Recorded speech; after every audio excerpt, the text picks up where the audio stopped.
Tô aqui na Antártica pescando nesse frio. Olha só os icebergs aqui de gelo, de caiaque. Perigoso uma orca engolir o caiaque, né?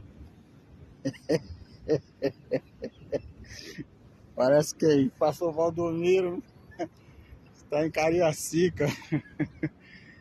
Isso é espuma de esgoto que cai, faz uma coisa linda dessa.